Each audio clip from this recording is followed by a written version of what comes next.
नमस्कार दोस्तों। सुंदरकांड में एक प्रसंग आपको अवश्य पढ़ना चाहिए।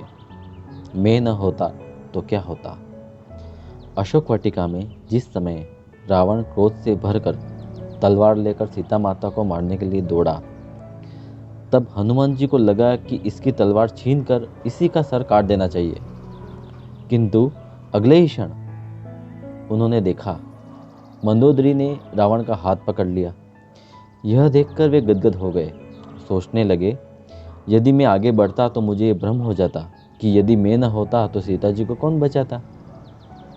बहुधा हमको ऐसा ही भ्रम हो जाता है कि मैं न होता तो क्या होता। परंतु ये क्या हुआ, सीता जी को बचाने का कार्य प्रभु ने रावण की पत्नी को ही सौंप दिया। तब हनुमान जी समझ गए कि प्रभु जिनसे कार्य लेना चाहते हैं वह उन्हीं से लेते हैं।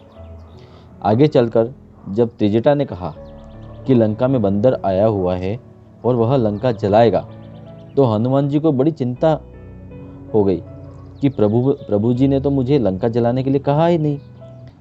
और त्रिजटा कह रही है कि उन्होंने सपने में देखा है कि एक वानर ने लंका जलाई है। अब उन्हें क्या करना चाहिए? जो प्रभु की इच्छा।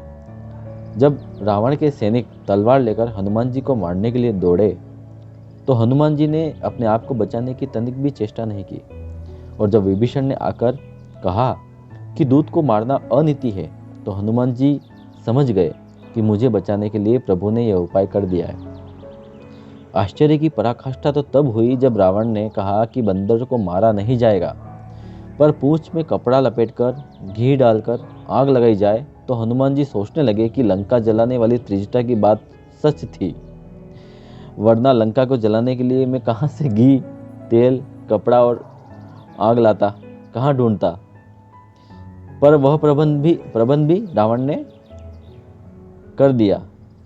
जब आप रावण से भी अपना काम करा लेते हैं, तो मुझसे करा लेने में क्या आश्चर्य की बात है प्रभु। इसलिए सदैव याद रखें कि संसार में जो भी हो रहा है वह सब ईश्वरीय विधान है। हम और आप तो केवल निमित्त मात्र हैं। इसलिए कभी ये भ्रम न पालें कि मैं न होता तो क्या होता, मैं था और इसलिए ये सब चीज़ें हो गई। तो ना मैं श्रेष्ठ हूँ, ना ही मैं विशेष हूँ। मैं तो बस छोटा सा भगवान का दास हूँ। इसलिए कभी किसी चीज़ की चिंता नहीं करनी चाहिए। जो हो रहा है वो ईश्वरीय आदेश पर हो रहा है। इसी तरह के किस्से फिर से लाता रहूँगा। आपका दोस्त अनिल शर्मा, समाधान इंडिया से।